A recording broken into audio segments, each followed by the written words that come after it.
Welcome to the Radview Training Institute.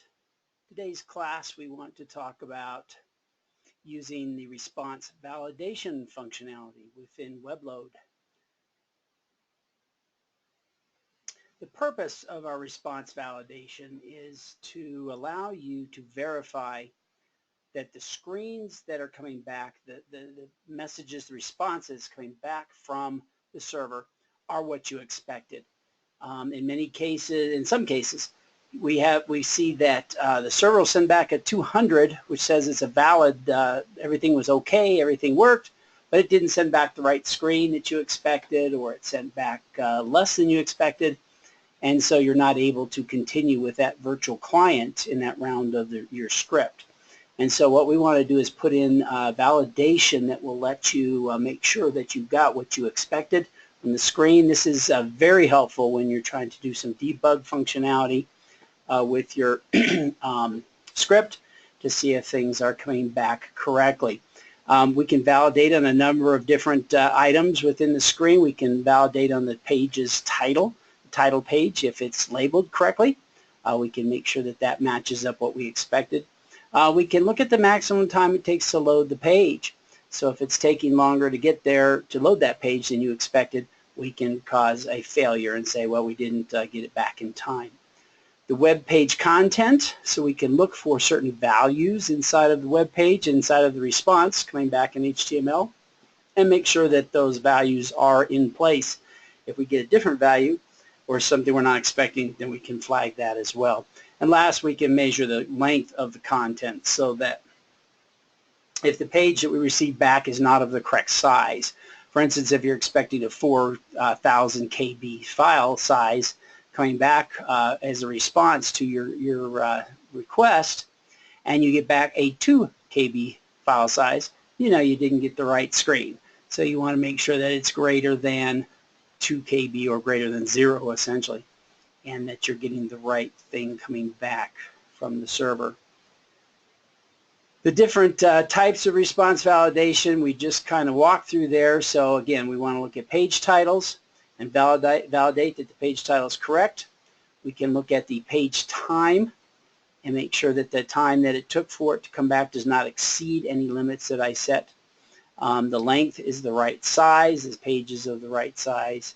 And last but not least, that the content contains the proper string or response matches what I expected. So those are the 4 types that we're going to look at as we show you, as we walk through the product here with you.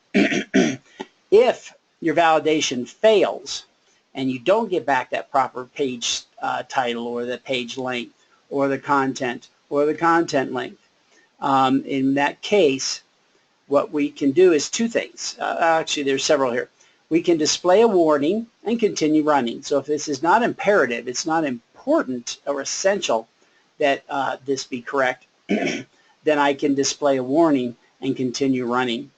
If this particular validation is essential, for instance, the one I'll show you here when we go through the product is when I sign in. If I don't get the sign-in screen on my first request, then I can't sign in. My virtual client can't sign into the website. And as a result, it's not going to be any use for me. So at that point, if that sign-on screen doesn't present itself, I want to stop the round and I want to start another virtual client and see if it'll come back correctly this time. Many times when you're running a website, especially if you're load testing, you could reach a point in your load test where you've loaded it up heavy enough that it can't send the screen back in a timely fashion, or it can't send it back at all. And you want to know that in your test, that that's what's happening, so that you're not getting that screen. And so you can stop the round, try it again with a new virtual client, and maybe this time the timing's better, he gets the screen, and everything's okay. But you want to be aware of that and know about it. The next one is a fatal error. Now, if you've got a validation that you say, well, look, if this tips over, if I can't run this validation, it fails, then there's no use running the rest of the test, because this creates data that goes into the next step of the test, and it's going to cause me problems, and the rest of the test is of no value. Then I can, again, display an error in my log in the console, and I can completely stop the test and the execution of the test and shut it down because of that failure. So there's 3 options there. And the last option, the fourth, is to call a JavaScript function.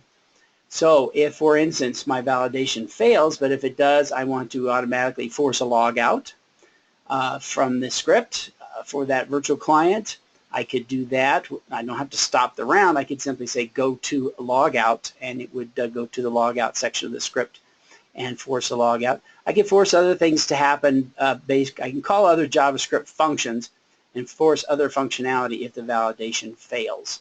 So we've got 4 useful ways of dealing with the validation failure here when we run through the script.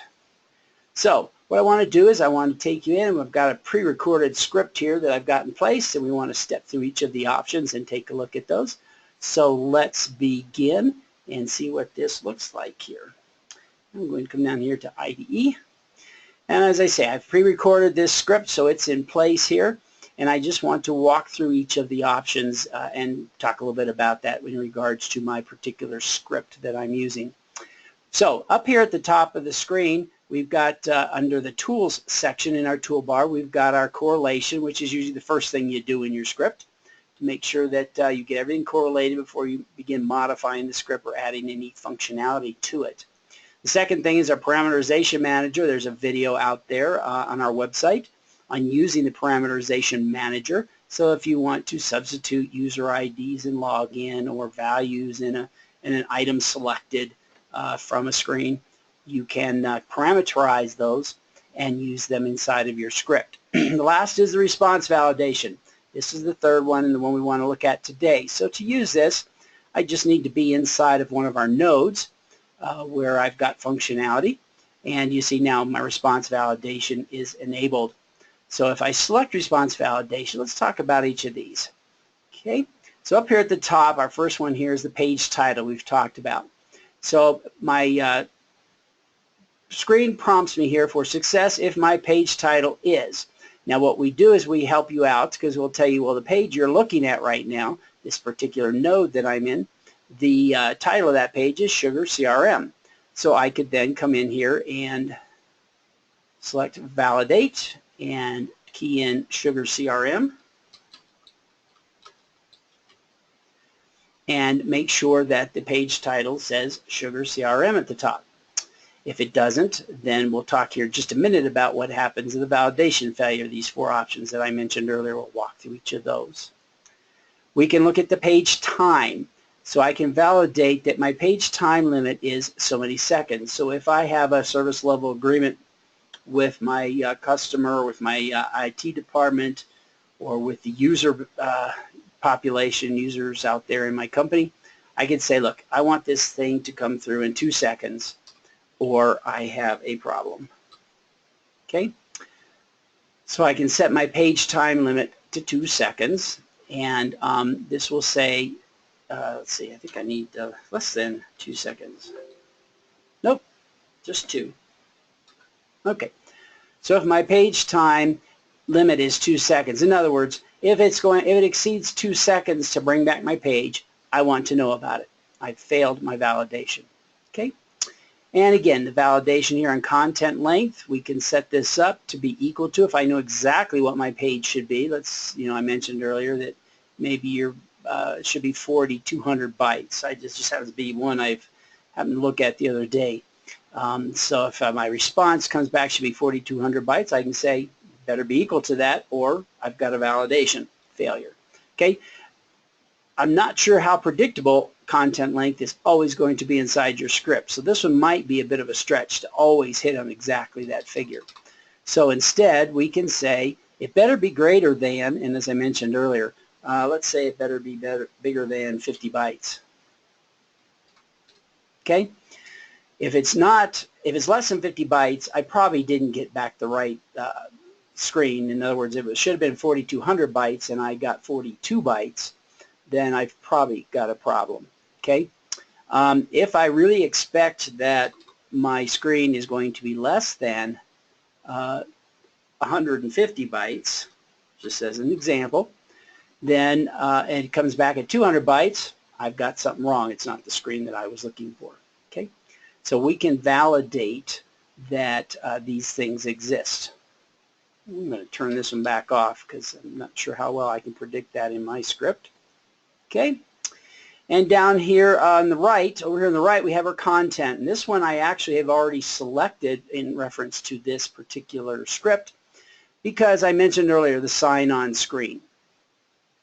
Okay, so I now have a validation set up that says, hey, my screen was successful if my response contains welcome to. Okay, now this one's pretty straightforward and simple. I'm going to show you how to actually get to this even quicker from the screen itself here in just a moment. But this is set up for welcome to. Now I also have the opposite logic. So I can say, look, I'm successful if my response does not contain, and I could then put in does not contain, let's do this, failed, okay, or error, or login failed. You know, you can validate that your screen doesn't contain that word anywhere in there. If it does, then you have a problem. And so you want to have display a message and let everyone know that you received a failed message. Now what I'm going to do, I'm going to turn off the validate here for this one because I want to show you how to get to this the easy way. So I'm going to say OK. All right.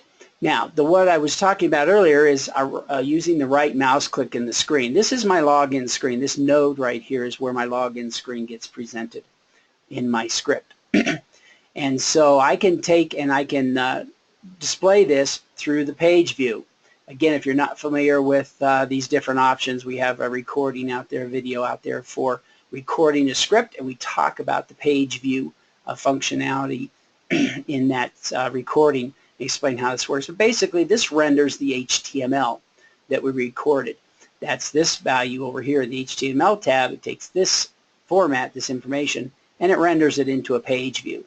Now, again, this one isn't exactly what I presented because some of these things are GIFs and so forth that we don't record, we don't capture and keep, but it gives me the general layout of the screen. And as I mentioned earlier, it's very important to me in this particular script that I get the welcome to. If I don't get that welcome to value right there, then I don't have my sign-on screen, or at least most likely I don't. And as a result, I won't be able to, the virtual client that's running won't be able to run through the script, and it won't be any use to me. So I want to end it.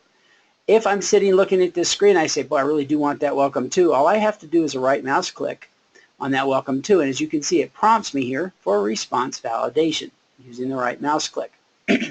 So if I click on that, then it populates this for me, and now I've said successful if my response contains welcome to. Now down here you notice I've still got this in here because I changed it earlier, so I'm just going to remove that. Again, a little functionality here on how that works. So I can remove that. I can also add other values here to this list, so I can make this dependent on several different things. I can actually use parameters. So for instance, if I said add and contains text defined, and I want to say add parameters, I can look at any of these types of things. I could say for today's date. If it contains today's date, it's good. If it doesn't, throw it away. Down here, I've got 4 values here, 5 actually, that are coming from a file that I use for parameterization. So I could come in here, make sure if the sales rep is always equal to will or that type of thing. I can select these values and use those as well in my validation, not just the hard-coded text on the screen. Okay, so there's several options here on how I can validate the content of my screen. So I'm going to remove that text define there, and I'm going to leave it here at welcome to. So if my screen contains welcome to, I've worked successfully. Down here below it says in case of validation failure, if I don't pass the validation I mentioned earlier, the first one is to display a warning and keep going. So it'll come up with a warning in the log window when I do a run and or on the console, and it will say didn't pass the validation, but it'll keep going. If, like in this case, I said no, if I don't get the sign-on screen, I really don't want to keep going with this virtual client, so I can come in and say display an error and stop the round. So I can shut down that particular virtual client that started and didn't get the welcome to screen and request a new virtual client, and the test will continue, but that round will stop. I can also command, let me do this real quick while I'm thinking about it. Let's do a message here. Let's put it together. Cool. Okay. Oh, wow. There we go. Sign on screen failed. You got it right. Okay. So if my validation fails, I'm going to stop the round and I'm going to display a message on the console in the log window that says sign on screen failed. And as I mentioned earlier, that might be something you want to know. While your test is running, you can't really see what screens are coming up and being accessed. So if all of a sudden you get a message pop up in the log that says sign on screen failed, and you're sitting at, let's say 792 users out of your 1,000 users you're going to test with, you might start to keep an eye on it, because it might be that your server's getting too busy to send you the sign-on screen. And you might want to go check out some numbers on the dashboard and make sure that you've got things aren't getting overloaded, and start looking for trends in your test.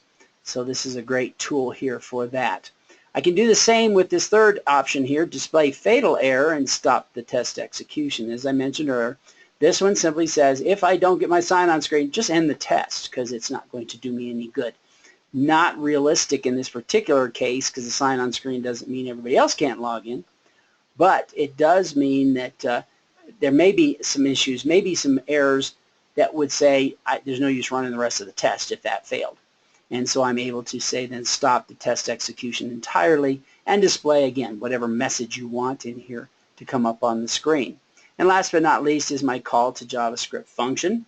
So if I have a function out there that I've defined, I can cause that to execute based on a failed validation.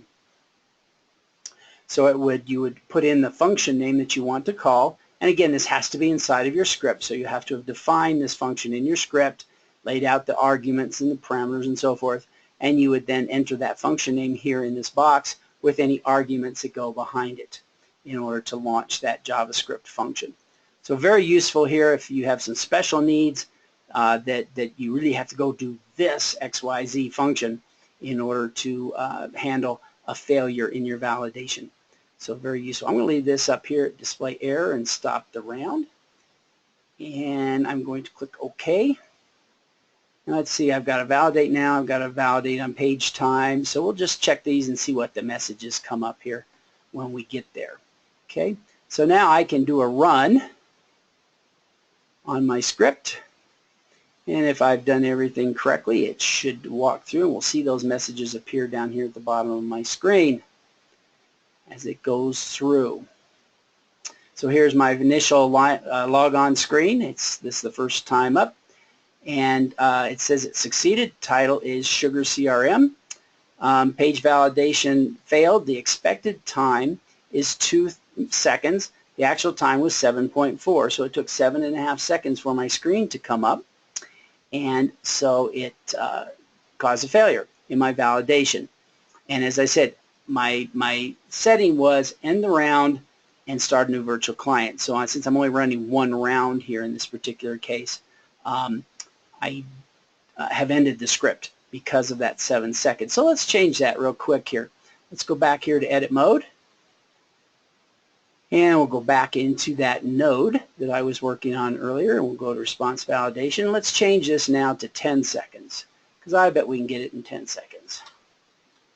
And let's see what that gives us here. So I'm going to say OK. And let's do a run again. And I don't need to save it.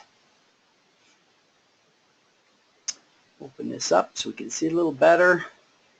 And as that comes through, it's now sitting there again. It says page time validation succeeded. The title is Sugar CRM. The page time validation was less than 10 seconds. It was 6.35 this time. So I passed that validation, and my validation succeeded, containing welcome to. So I did get my sign-on screen, and it's now running through the rest of my script. It's logging me on. My app may be running a little bit slow today, but we should then run through the rest of the application or the rest of the script without any problems. Sales rep is Chris is just an info message that I added, and that's also in our recording a script video. So catch that if you need to understand a little better about info messages. But these are also helpful for debug to know what's going on inside of your script. And I'm about to create my new lead. This is a CRM application, and I'm about to create a new lead here. And as soon as that finishes, we should wrap up the script and get a test pass. Let's see if we are successful. Extracted a correlation value. We're working on a video right this moment for correlation to explain all that. I did walk through that in the recording a script video also. Talked a little bit about correlation. We're creating a more detailed video for understanding the correlation process inside of WebLOAD. My test passed, so everything looks good, and I'm pleased with that. So I'm going to end this recording in this video for you. And thanks for attending and learning about using the response validation inside of WebLOAD. And look up our other videos when you get a chance, and we'll look forward to seeing you in the future. Thanks again.